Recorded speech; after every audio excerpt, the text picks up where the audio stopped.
Welcome to PyCon 2016!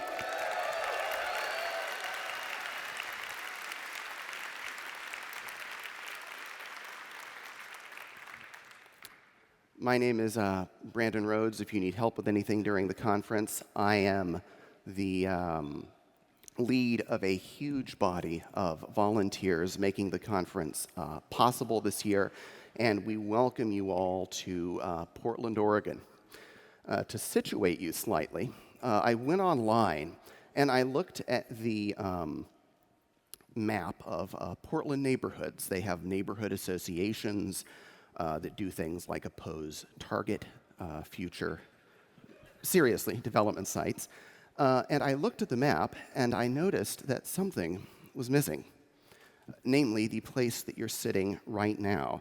Do you notice here along the Willamette River that there is a small plot of land that no Portland neighborhood will acknowledge as its own? Because it has a convention center and name brand hotels and non-boutique coffee. That is where you are sitting right now. A traditionally troubled development area called the Lloyd District that actually they were trying to develop it into a successful business proposition, I believe back in the 20s and 30s. And it's just been with the arrival of the light rail coming through the middle and a number of good business moves in the last decade or two that it has become the fairly successful part of town that it is today. But the other neighborhoods still don't acknowledge it. And if any of you are interested in seeing the rest of Portland, we know that you'll largely be wanting to escape the Lloyd District. So wanted to draw your attention to the fact that Portland is one of the more heavily public transportationed of America's cities. That was our fan of public transportation. Glad you're here. There is a single unified pass that can get you on buses, light rail, commuter rail, and the streetcars that you'll see trundling up and down the streets. If you purchased your hotel, if you purchased your hotel through our PyCon.org website during your registration process, you should at registration get a free week-long pass that all the way through the end of the sprints will let you get on all forms of public transportation for free and without any additional hassle. If you instead used an alternate hotel or are the second or third person in the same room and not the one who has it on your registration, you can install a TriMet app that lets you buy a pass right on your phone that you can show to the bus driver or attendant. There are kiosks several places, and there is in Pioneer Square, shown there on the right, there is a Portland visitor's office where you can get maps, information, tickets, tours, and a lot of other ways to experience Portland. A week-long pass, I think, costs around $26, so it's a great way to be able to go in and see Portland whenever you want. And that might be of a special interest to those of you signed up for any of the dinners we're having during the evening, since those are off campus over in the city and will probably require a bit of public transportation and then maybe a walk of a few blocks to arrive at. Also, Lyft wanted to give a little nudge for those of you traveling at hours that you might not want to wait for the public transportation. If you use the code PyCon, and assuming the internet doesn't find out about it and use it up this morning, it will let any of you who create a Lyft account, you get 4 rides, a discount of 20% per ride up to $10. So that you don't go hundreds of miles and get a huge discount, that will work within a 10-mile radius around Portland and to and from the airport if you ever need a car to or from there. So we thank them for that bit of a discount for our attendees.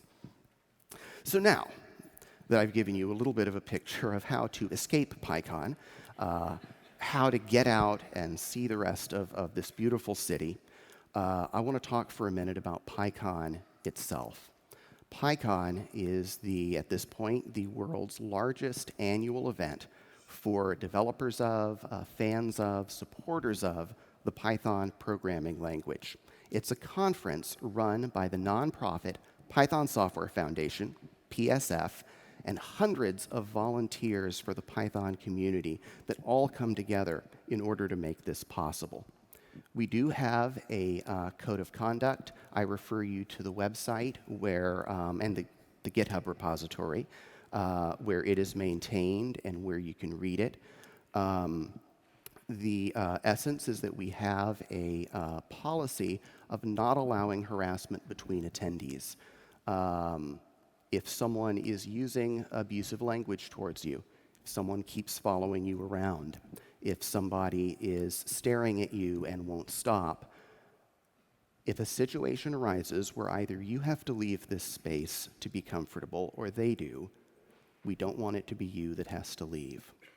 The basic thing I'm going to ask is over the next few days, I want you to practice the highest standard of excellence in how you treat everybody else at this conference.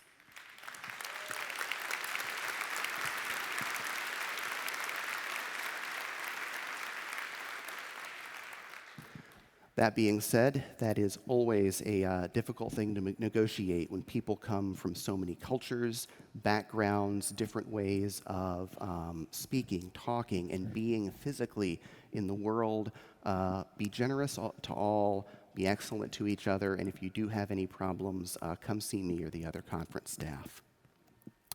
Accessibility is something that we are working on. The facility we believe is accessible and will be useful to those of you in wheelchairs and other ways that your physicality is accommodated. If you have any problems, let us know. And we also have in the talk rooms live captioning on screens near the speakers that we hope will make it easy for all of you to understand what's going on and all get the same thing out of our wonderful slate of talks that we have lined up. Finally, we do provide child care. I don't know if registration is still open for that, but in case you're coming next year, and in case it might be easier or more pleasant for you to bring children, family along, that is something that we provide. It does cost a fee, but the Python Software Foundation subsidizes that so that hopefully you find it affordable. So the structure of this conference itself has three main pieces. One of them's already over, but I'll go ahead and I'll tell you about it anyway. 2 tutorial days. This is the first of the 3 main conference days, followed by 4 sprint days. I'll describe each of those briefly. The 2 tutorial days, which were Saturday and Sunday, consist of tutorials, paid events where people get 3 hours of intense instruction from an expert in some area of Python or programming.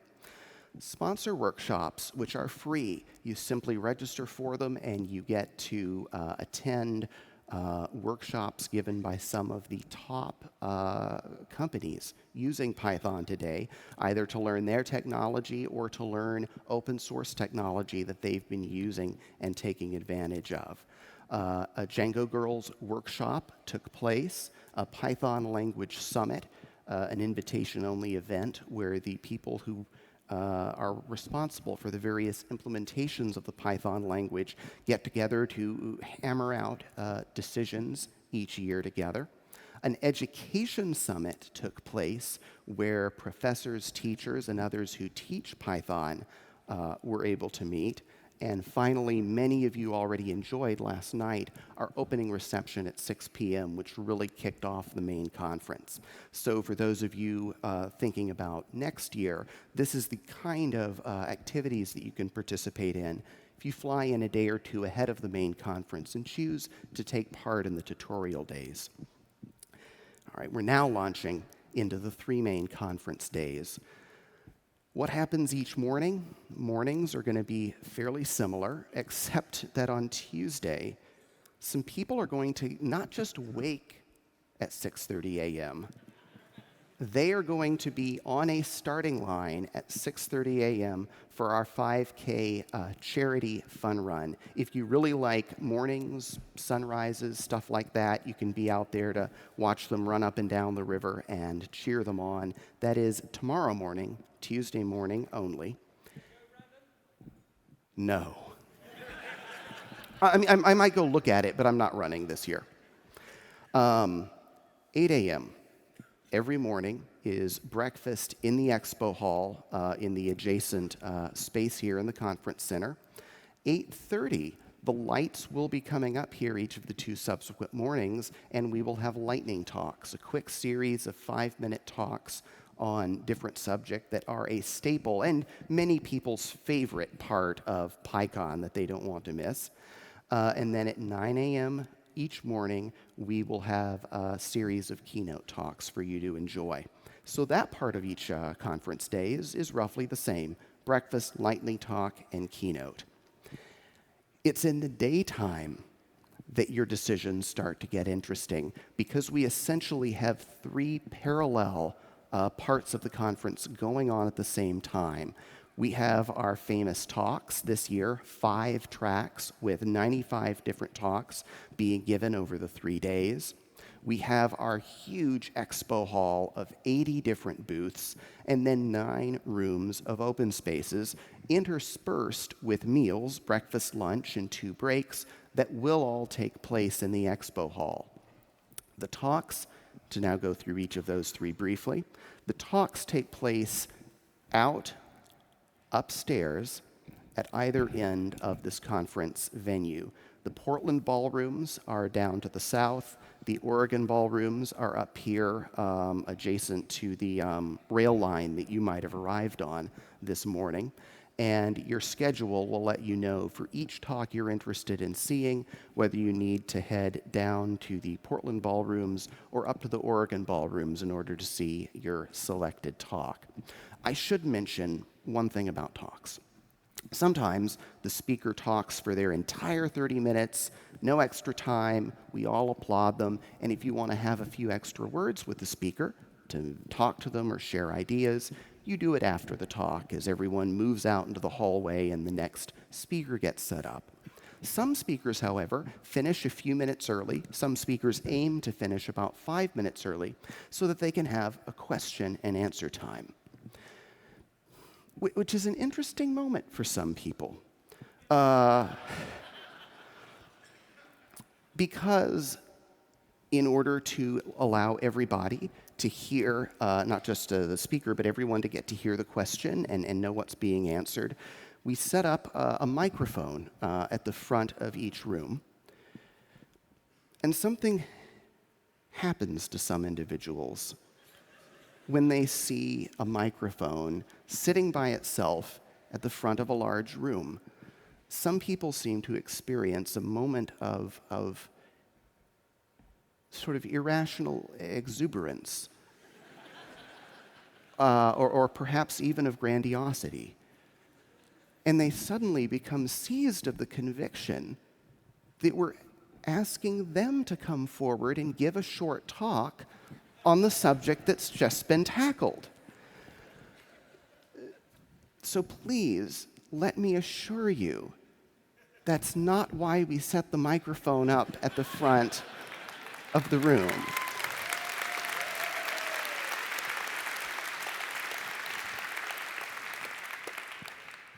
We welcome your full response to a talk in a tweet. Well, okay, you can't fully respond to a talk in a tweet. In a post on Medium, a post on your blog, an essay that you put up as a guest. There's lots of great ways to do long-form responses to a talk that are not the microphone up at the front of the room. The reason we have that microphone there is that while we have that speaker up there, while that speaker has just finished their talk, we have a minute to hear something more from them. The purpose of that mic is to get one more bit of value, one more bit of experience, one more bit of an idea out of that speaker before they get off the stage. It can be a pointed question if it's said politely. Have you tried this with more than 100 servers? I mean, you can ask a question that tries to draw out whether that speaker's ideas has been tried over in your domain or an area that you're concerned about. But if you get up to that microphone, please remember to phrase your question in the form of a question.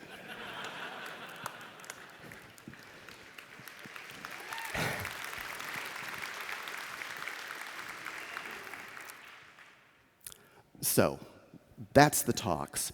The expo hall has 2 days, Monday and Tuesday, that are roughly similar, and that are very, very different than Wednesday. So let me outline that briefly. Monday and Tuesday, today and tomorrow, the expo hall is set up as a sort of huge celebration of all of the companies, the nonprofits, the community organizations that make up the PyCon community.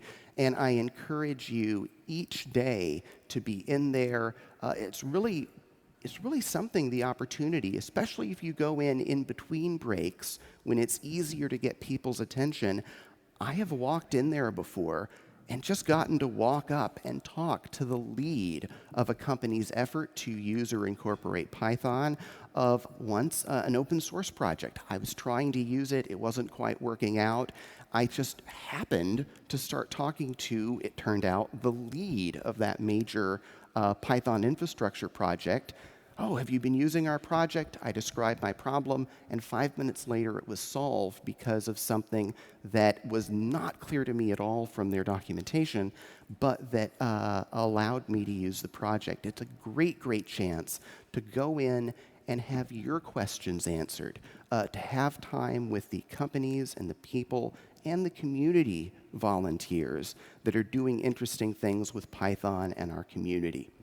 There is one difference between Monday and Tuesday: Startup Row.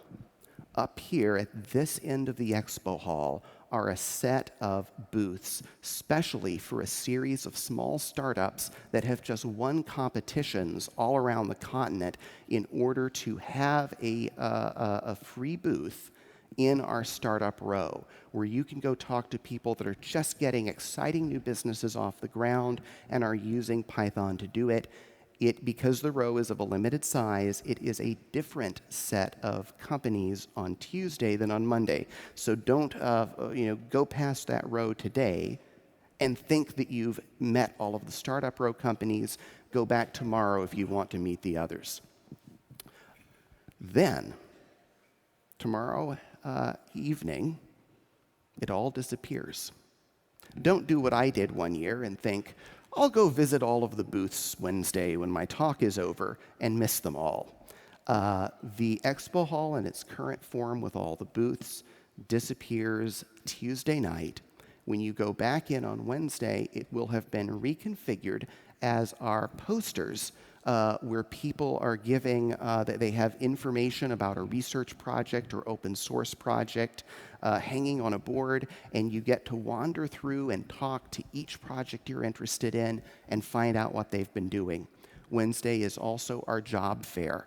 Note that our sponsors, many of them already do have blurbs for all of the jobs they have on offering up on our website under the Sponsors tab, and it's on Wednesday that each of the many, many sponsors that are here to hire you will have a table where you can come up, talk to them, schedule an interview for later perhaps, and get more information about their openings and their process and where they can learn more about you.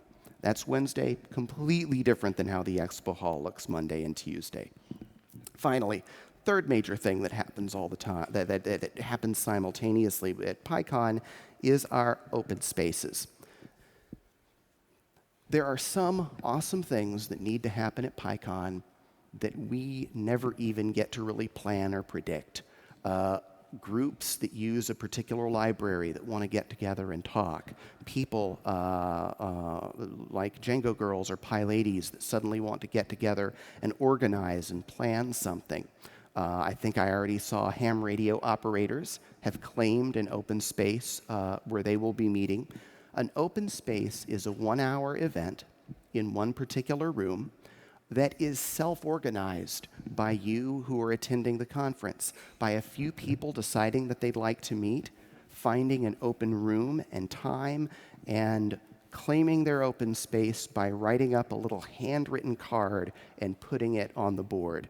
The board is over there by registration. Each day we will have both the board for the current day, showing you the open spaces that are happening, and this year we're going ahead and having tomorrow's board also up there as well, so that you can go ahead and be pre-planning for events tomorrow in case you want more time to be able to tweet, to get the word out, and to get your fellow travelers assembled somewhere. Usually these are not in the form of a talk. This is not so much a way for you to decide you want to hold forth for an hour on a subject and have people come and listen. Open spaces tend to be more collaborative, where it would be more like a panel discussion or an open discussion as people doing ham radio, astronomy, asynchronous I/O, adding static types to Python, get together and bounce ideas off each other, work things out, and have great discussions. So everyone in this room, in a sense, is about to experience a slightly different PyCon.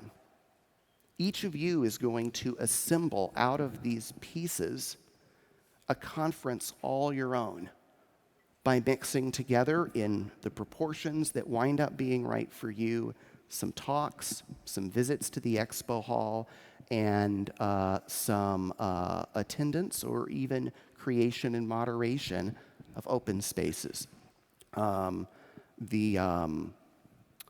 We do have, for those of you who reach moments in the conference where you don't want any of those three things. You just want some quiet. You need to recharge, you need to nap, you need to work on your slides. We have reserved, I don't know if it's set up yet, so it might not be till later today that it's ready, but at the very, very end of the south set of ballrooms, Portland Ballroom 256, easy to remember, it's 2 to the 8th power, and the combined room 256, 257 will be the quiet room, where we ask you to cease any conversation before you open the door and enter, and where people can work quietly and recharge if all of the other activities have left you wanting some quiet.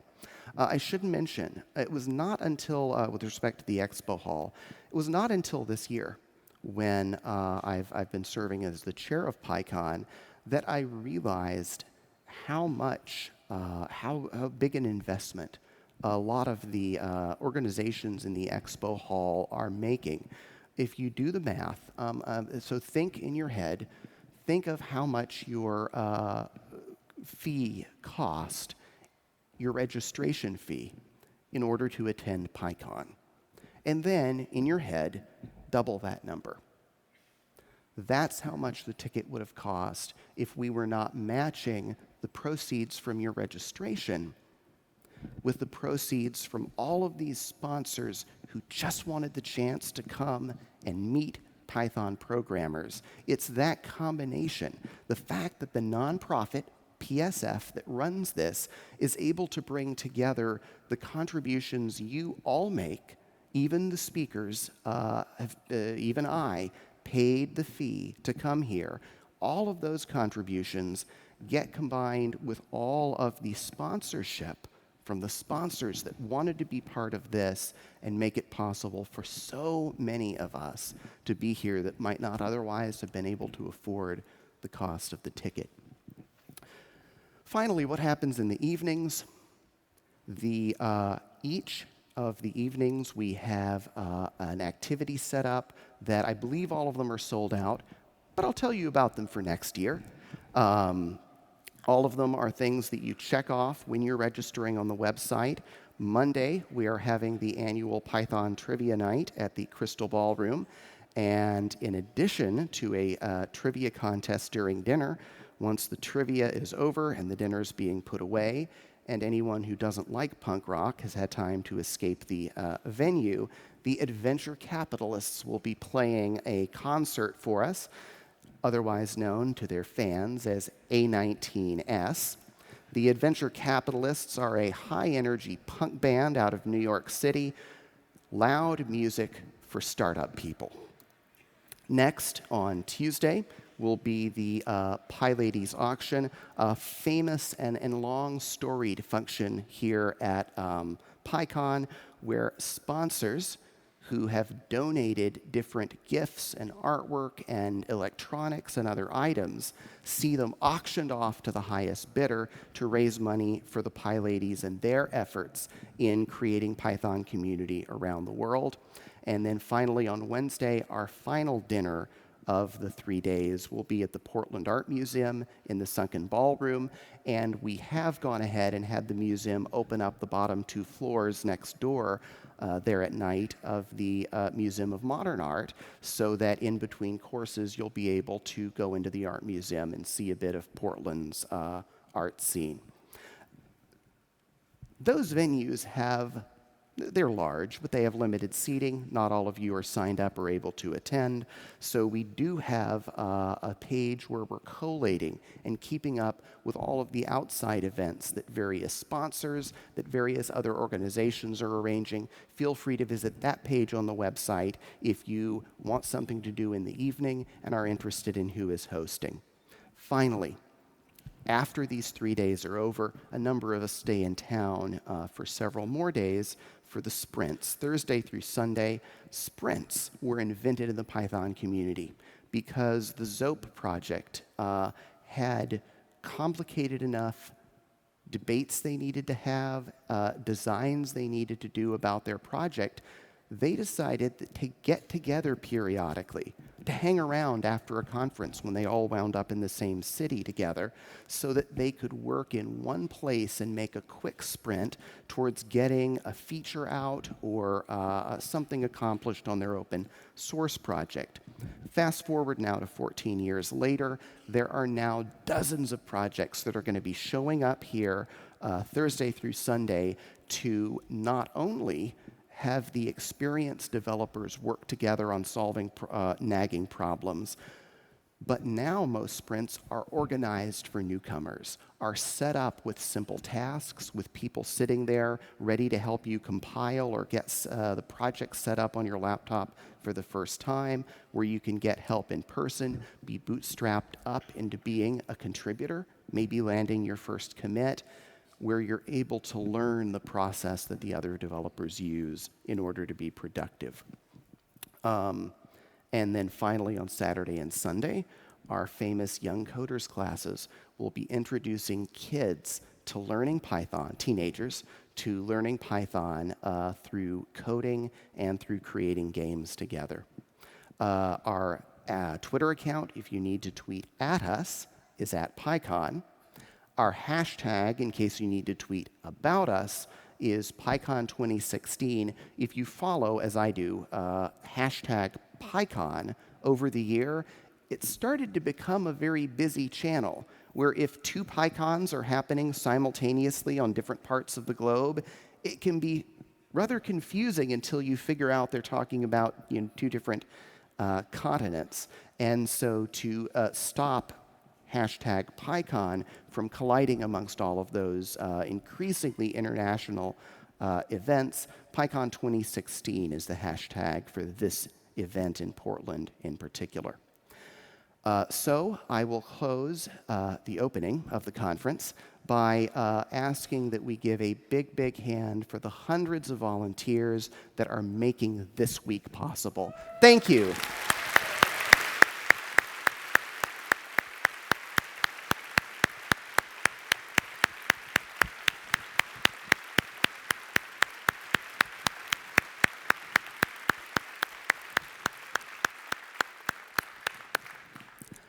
And it's now time for me to introduce our first keynote.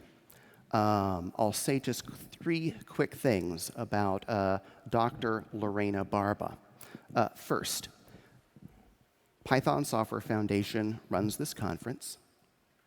They own the copyright and manage the intellectual property of Python and its source code and its website. And you might have run across the fact that there are a group of people called the PSF directors, the board, that make the fundamental decisions about how the Python community moves forward. They set policy for this conference and the other worldwide events that the PSF manages and supports. And they, back behind the scenes, are kind of the core decision makers for setting course, not for Python the language, but for Python the community. Dr. Barba plays a similar role in the world of science and numerics. She is on the board of NumFocus, the organization that does what the PSF does for the language for the world of tools like NumPy, SciPy, the Jupyter Notebook. All of those tools, as they are supported by their nonprofit, are under the leadership of people like Dr. Barba. Second, she is a researcher at George Washington University out on the East Coast, working with Python and other data and scientific tools in order to accomplish things and learn new things about the world, using computation as a way to probe and learn more about our universe. Finally, like many of you, she is an educator. She is someone that deals with students in the classroom and has seen effective and ineffective approaches, in particular towards using computational tools to let students not only think about, but to really play with and experience the way physical systems behave that are hard to set up for the students to use outside of simulation. So because of all of those things in common with what many of you do as you go back home to your schools, your communities, and your jobs, I thank Dr. Barba very much for accepting our invitation. Help me give her a big welcome. Thank you.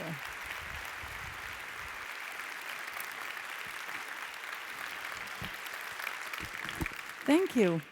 What a wonderful looking crowd, and I'm very, very proud. I'm very excited, delighted to be here. And okay, slides are on.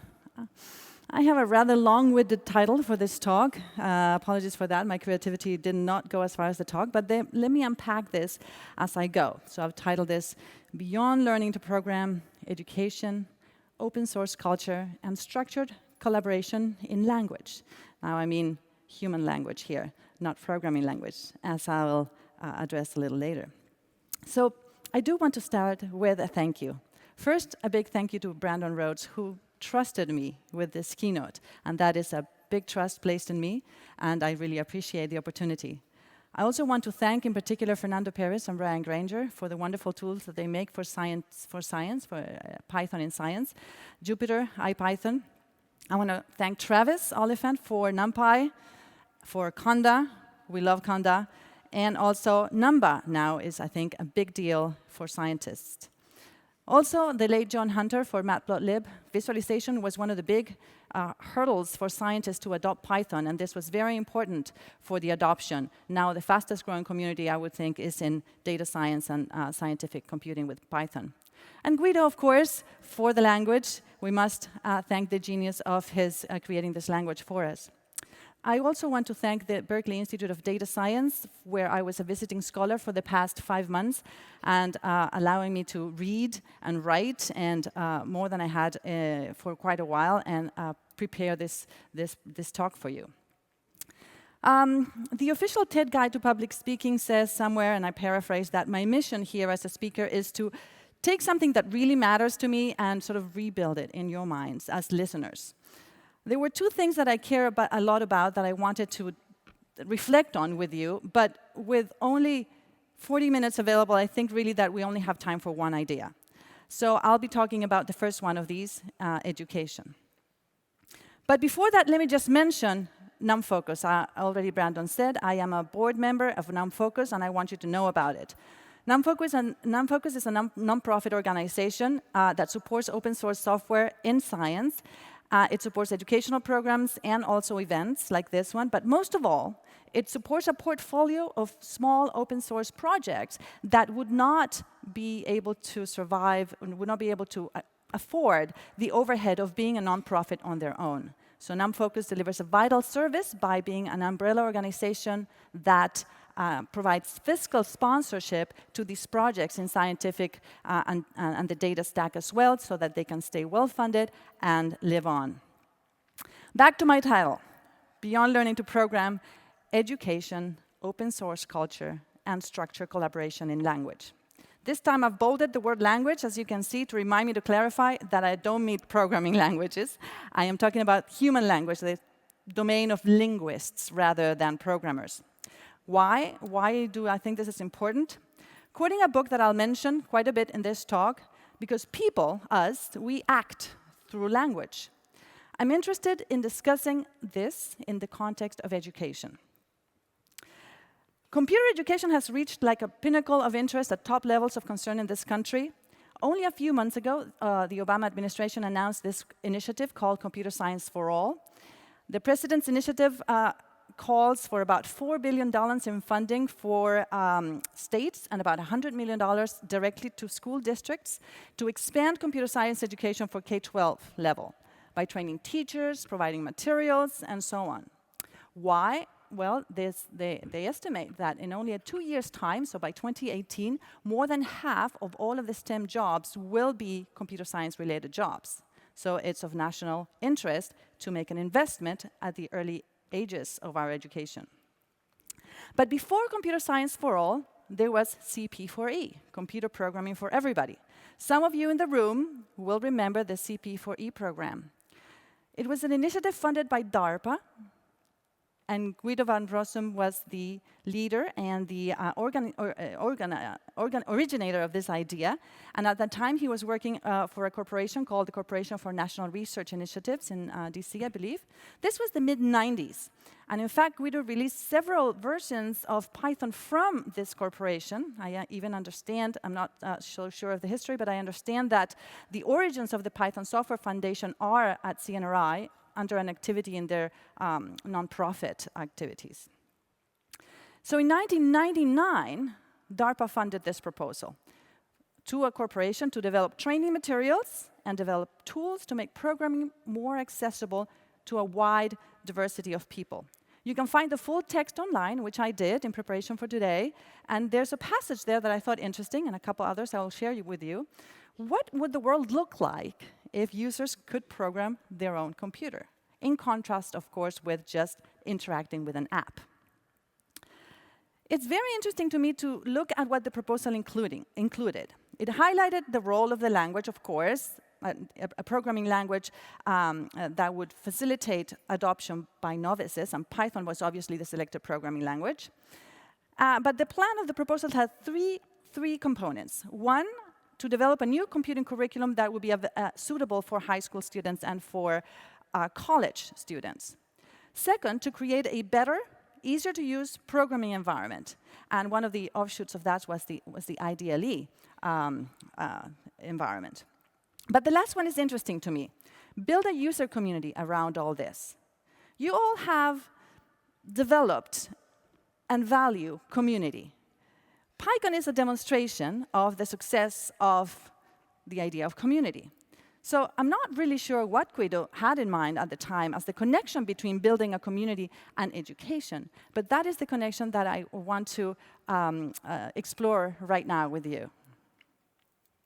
Because community is much more than coming together to a conference. A community together develops a culture. A culture, in turn, develops a language that allows us to coordinate with each other so that we can create value together. The Python community is also the open source community, and the world of open source has shown how groups of people can come together to create value even when they're not being paid for it. So more than this seemingly volunteer work from the members of the community, we have developed a culture, I include myself, a culture that makes it possible for groups of people to coordinate, create highly complex products, in fact, and projects together. So beyond the role of the programming language, like Python, to facilitate learning to program, I do believe that the community and the culture of open source also has a very big role in education. The funding for DARPA in 1999, I think, ran out after 1 year, and Guido moved away and joined a startup, and the rest is history. But there are several interesting passages that I think were inspiring from reading this proposal. In one of them it says, we compare mass ability to write and modify software with mass literacy. And, expected that the change in society that would come about would be similar from literacy, learning to read and write. In fact, the idea is somewhere that everybody, in the proposal, that everybody can learn computer programming skills in school, just as everybody can learn to read and write. I thought it was very interesting to find that already this comparison between learning to read and write and programming already back in 1999. This is 7 years before the Janet Wing op-ed that appeared in Communications of the ACM. I have a screenshot for you there. This is a 2006 piece. And I've commented before on this piece, this viewpoint piece, and I've wrote a blog about it. I titled it Computational Thinking, and I do not think it means what you think it means. If you're interested, it's on Medium. The piece was very influential to the mainstream narrative about computer science education. Janet Wing at the time was a professor at Carnegie Mellon. She went on to become an assistant director at NSF and led quite a lot of investment into computational science. And she's now VP of research at Microsoft. And somewhere in this piece it says that to reading, writing, and arithmetic, we should add computational thinking to every child's abilities. So this is already hinting at the idea of illiteracy. But much before this is 2006, the phrase computational thinking was already being used by MIT professor Seymour Papert, who was a pioneer in artificial intelligence and also the inventor of the Logo programming language. He mentions it in this book, Mindstorms. This is a book from 1980, but also develops the idea quite a lot in this paper called An Exploration in the Space of Mathematics Educations in 1996. Here's my favorite picture of Seymour Papert, obviously a hippie, with his turtle.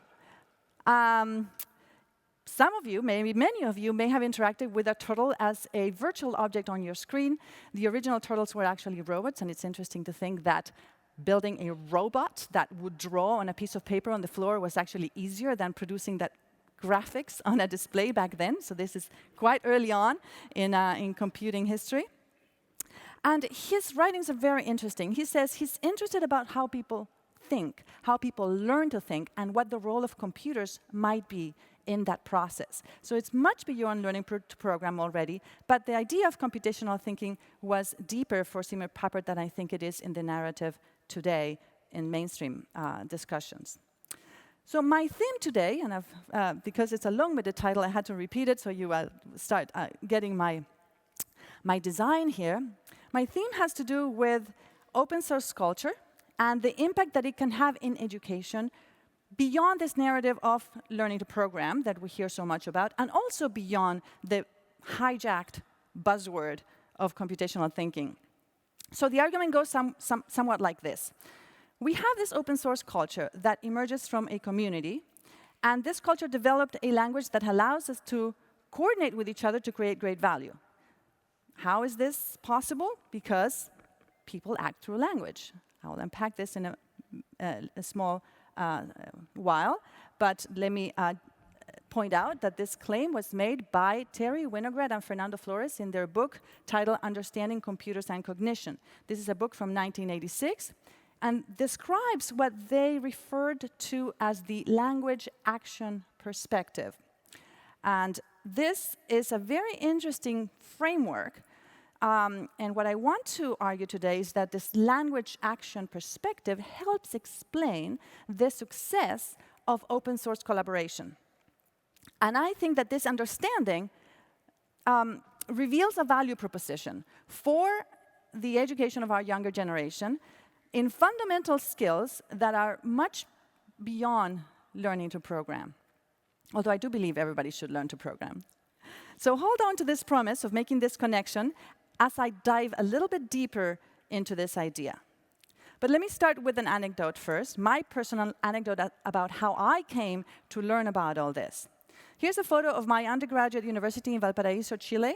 I'm from Chile. I did an undergraduate degree in mechanical engineering. And when I was a young undergraduate student, I just happened to be at the right place at the right time to learn about a workshop, a week-long workshop organized by a foundation directed by Fernando Flores, the second author of the book I just quoted. Here's a cover of a notebook. I took a picture just to share it with you. I still have it, of the notebook they gave us at the beginning of this workshop.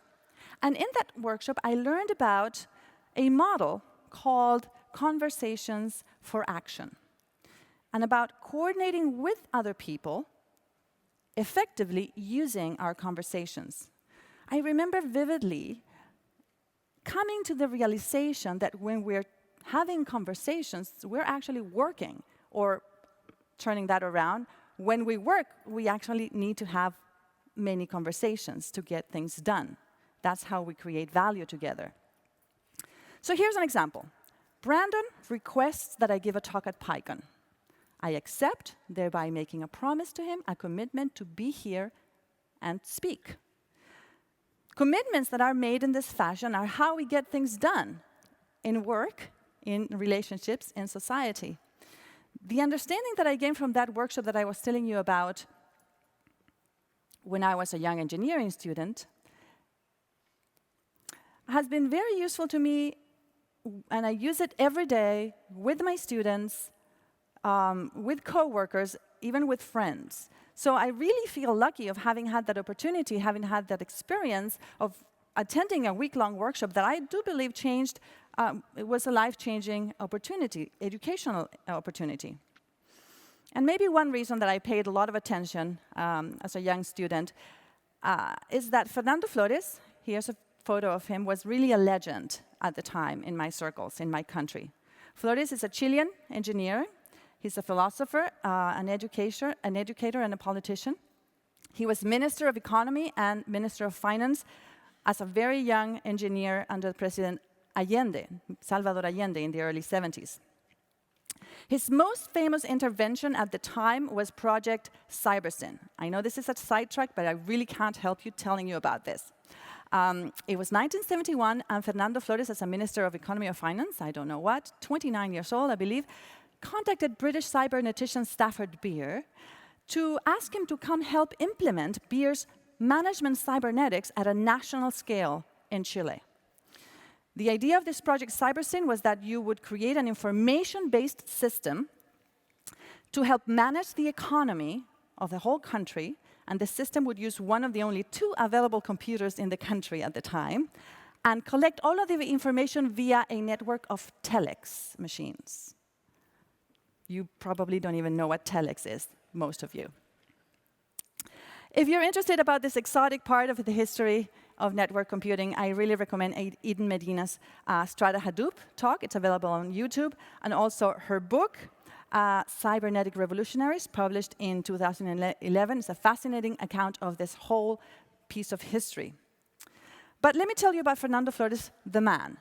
Of course, there's a Wikipedia page for him, but I especially found interesting having run into this profile that appeared in the magazine Network World in 1994. And it tells a little bit about his history and his business ideas at the time. As I said, he was born in Chile. He was one of the youngest cabinet members at the age of 28 or 29 in the history of my country under President Allende.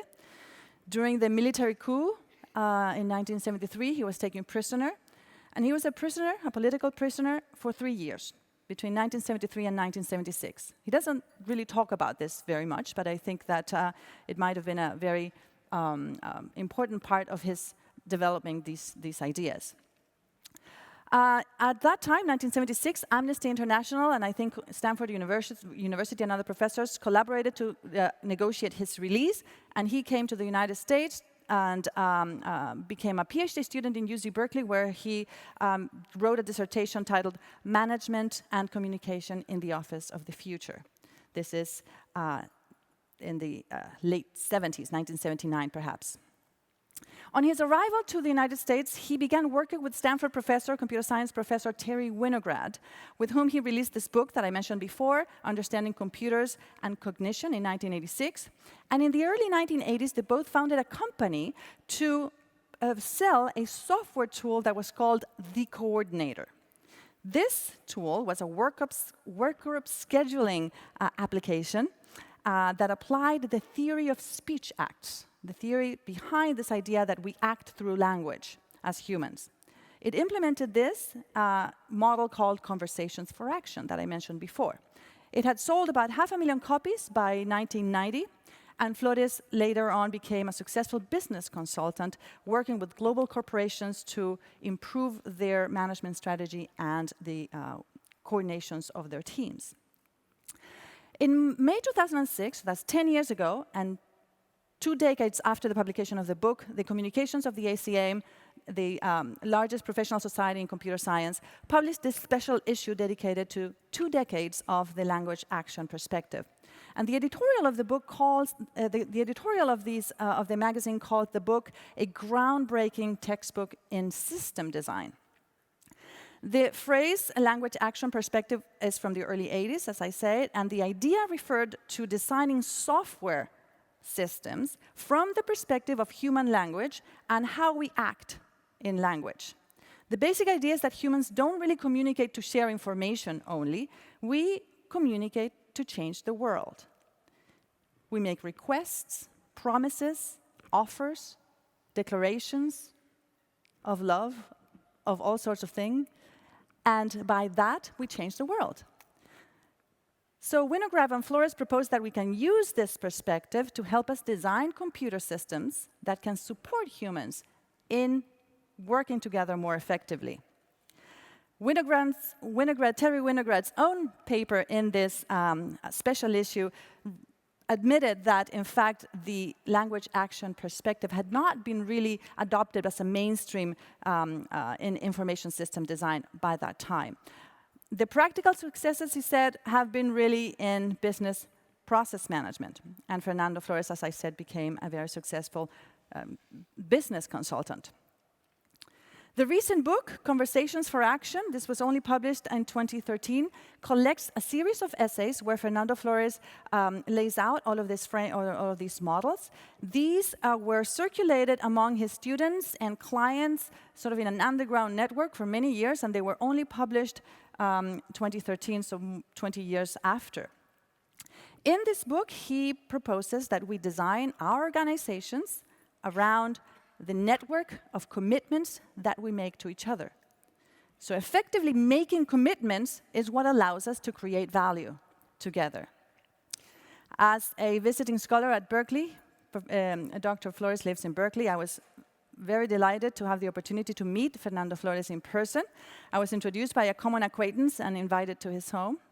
I don't have the selfie to prove it, because I was too hesitant to annoy him with my fan behavior. But I did get my book signed. We talked for 3 hours, and in part, what I'm sharing with you today comes from my readings after meeting with him and inspired by that visit. The idea is that we can invent reality together by making these commitments to each other when we speak. We make explicit promises to each other, and each person is accountable to another. When somebody else accepts our request, we are changing the future together. And all of this happens in conversation. We coordinate with each other in conversation, and something changes in our world when we do that, when we create trust, when we build relationships. When we fail to coordinate, on the other hand, some breakdown occurs, there's the possibility for a lot of waste, and trust diminishes. You're all here to see that I have delivered on my request to Brandon. Let's see if he's satisfied. Let me go a little bit deeper into the structure so that you understand how it works. It's a very simple idea that has just 4 basic moves. First, A makes a request or an offer. Second, the listener, B, makes a promise or accepts the offer. Then B declares to have delivered, and in between, B may have done some work on his own, on her own, to deliver on that promise. And then A declares to be satisfied. Often we forget to apply those last two steps, and they can be implicit. For example, I'm here delivering this talk, and that is implicit, an implicit third step there for my promise to Brandon. But sometimes it is necessary to actually complete those final two steps. The full range of possible outcomes, of course, is not so simple. Also note that to deliver on my promise, I had to work outside of this conversation. The actual doing of something happened separately. The point is that we can bring rigor, here I quote Flores, we can bring rigor to how we design and how we help people coordinate in an organization. My goal here is to connect all of this back to the values of open source, or the open source culture, and how we have created language that we use to coordinate and create great value together, and also how this has great potential, in my view, for education. Bear with me with just a little longer while I share with you some of the rigorous conversation analysis that goes on in this model. It veers dangerously into philosophy, so just request a little bit of your patience, just for a few minutes. The full analysis has many possible outcomes. After A makes the request, of course, we said the basic response is that B accepts. But it's also possible that B simply may reject. I'm not available. I cannot deliver on that. Another possibility is that B asks to negotiate and change the conditions. A can at any point withdraw the request, ideally before B does any work, because then that would make A accountable for the wasted effort. Or A can modify the conditions at any point. So those are all the possible second moves. Up to this point, it seems we can hold it all in our head, but it gets a little bit more complicated after the second action. So here's a graph of what can happen afterwards. All right, so A makes the request, we're number 1. B makes a promise after number 2. Then B asserts that the conditions have been met, and we move from 3 to 4. At that point, A can say that he or she is satisfied, and we move from 4 to 5. Or A is not satisfied, and we move back to 3. A and B negotiate changes in the conditions, possibly. At any point, A can withdraw, B can renege, and we go to 7, 8, or 9, a state in which either one can be held accountable for making the other waste time or effort. All of these actions, this is important, all of these actions are linguistic. They happen in conversations between each other. The actual doing of the work is outside of this graph here. Positions 5 and 7 and 8 and 9 are a final state of completion. Nothing else needs to happen. Positions 3, 4, and 6 are an incomplete conversation. And also note that the conditions of satisfaction are not objective. They're subject to interpretation, and there could be some more conversation around that. All right. Thank you for your patience. Now you get the point. Now let's stop here and think for a little bit how collaboration works in open source projects. And in particular, I want to focus on how GitHub works as a tool for collaboration in open source. It's not hard to see a correspondence in the pattern of conversations for action and the GitHub workflow of pull requests. In a pull request, a contributor A wants owner B to perform some action. Pull your changes into the repo. Review and merge. It is formally a request, unsurprisingly. B can decline, and that's the end of it.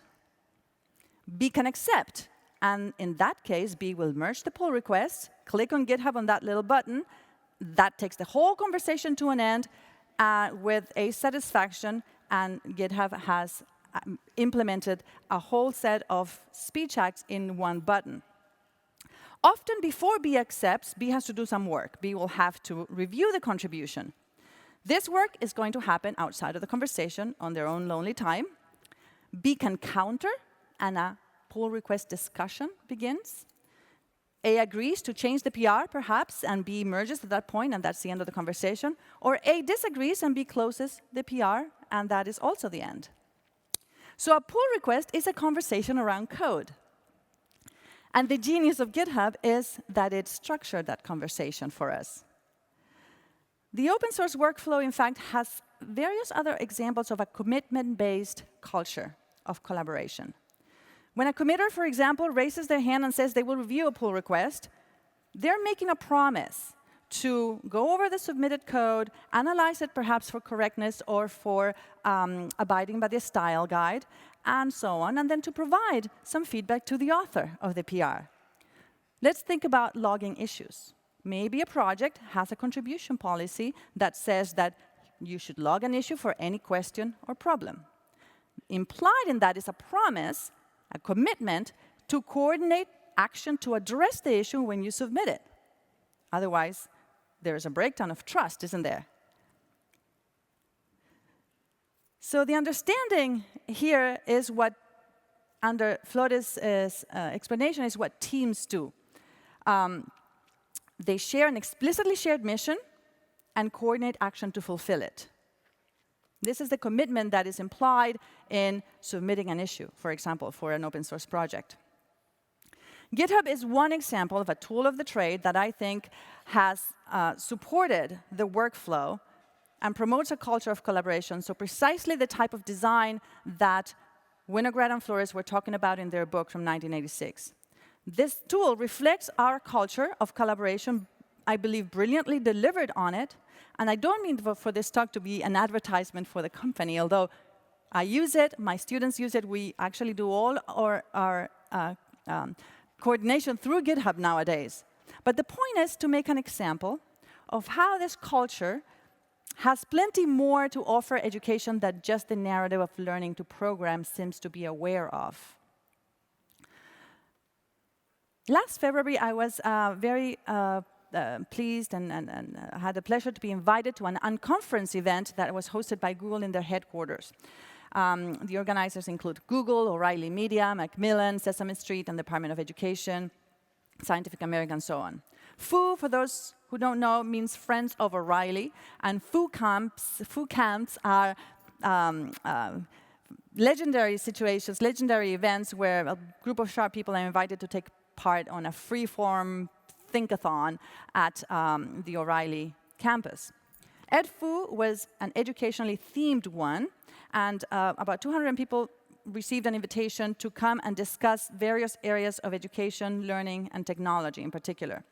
If you've been to any such events, you know that the schedule of discussions is done devised on the spot, and I was delighted to co-lead a session with Fernando Flores and Peter Norvig on the use of Jupyter Notebooks in education.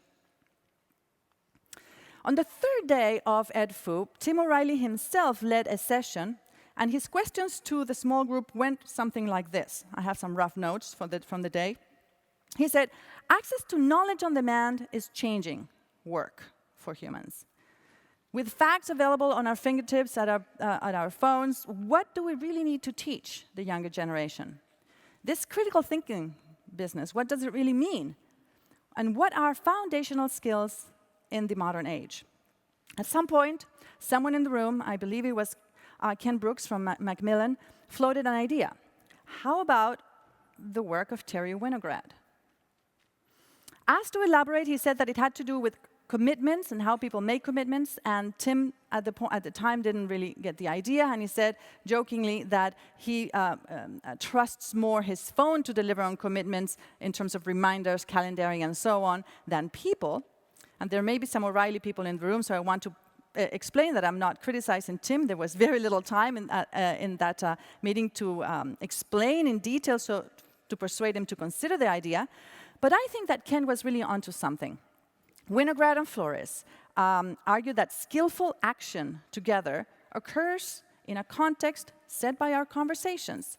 So what happens in these conversations is that we perform speech acts, make commitments to each other, make promises, and expert behavior comes from knowing what commitments to make, understanding the context of the conditions of delivering on a commitment. And this is something that we do want our younger generation to learn.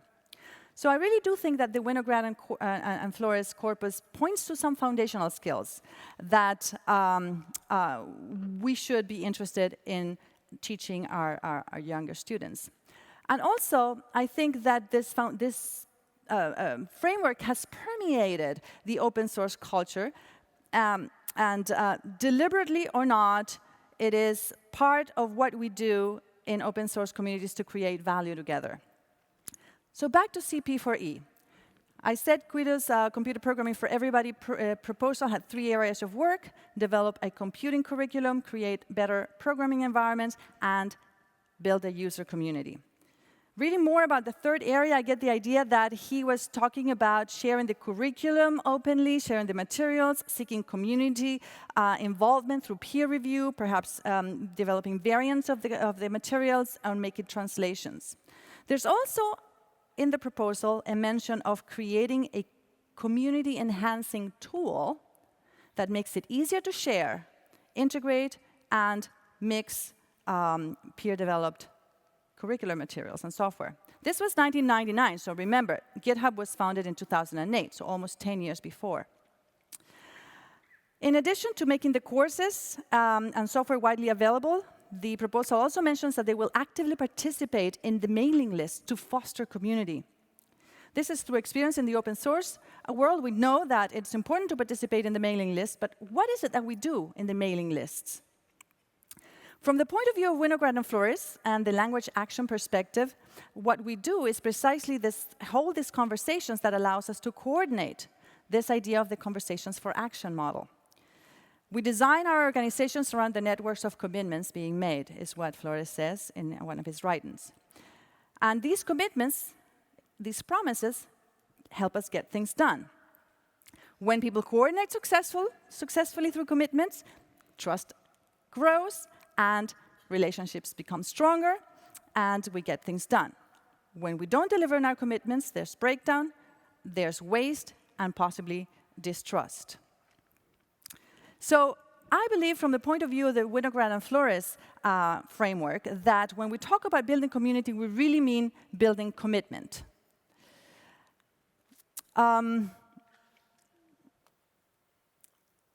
Last year, Gabriela Coleman gave a keynote here at PyCon, and she talked about her cultural anthropology study into Anonymous, and she's also researched into open source culture. She explains that open source software projects are characterized by having very strong ethical commitments: freedom of access, transparency, governance. The yearly conferences, at the same time, provide excitement and an emotionally powerful set of experiences. She published about her study of the yearly conferences in this study from 2010, describing them as ritual-like affairs where we reinforce group solidarity, celebrate our celebrations to bathe our actions in renewed commitments.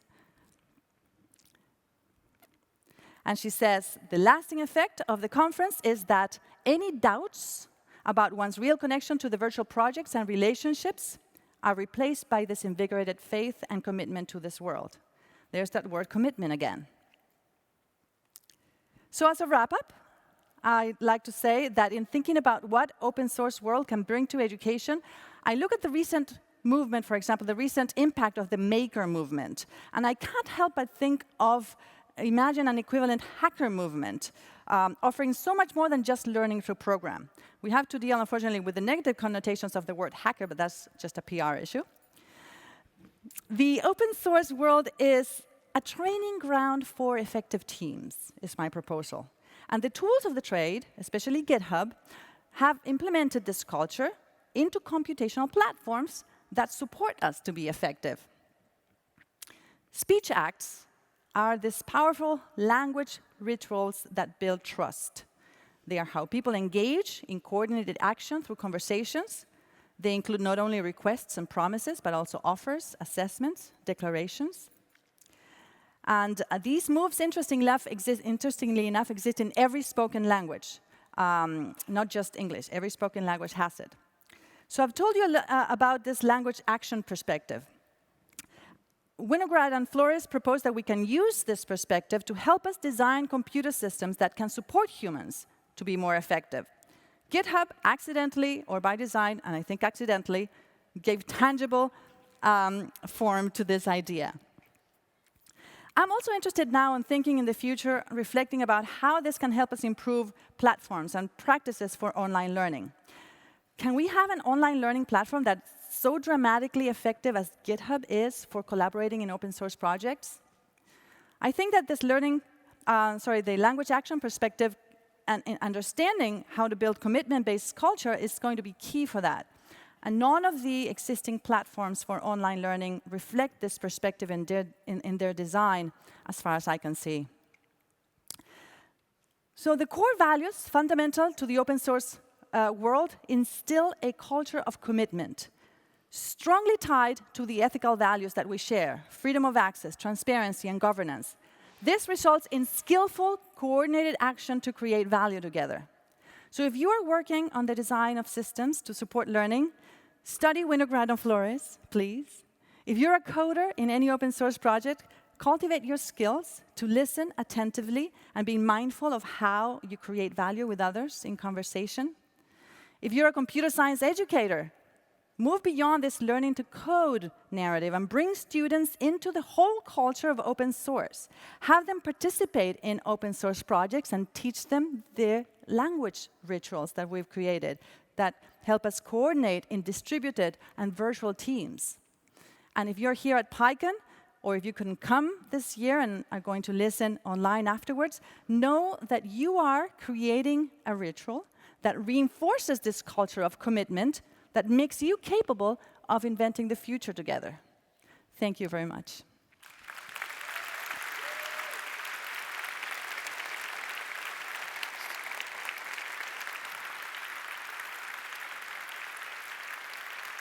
Thank you.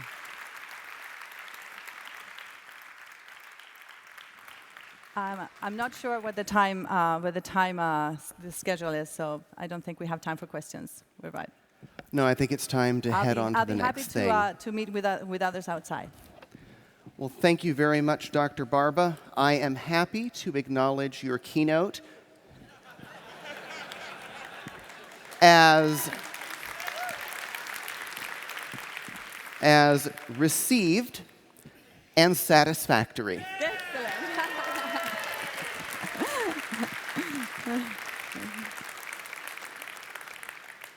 I just did a speech act. All right.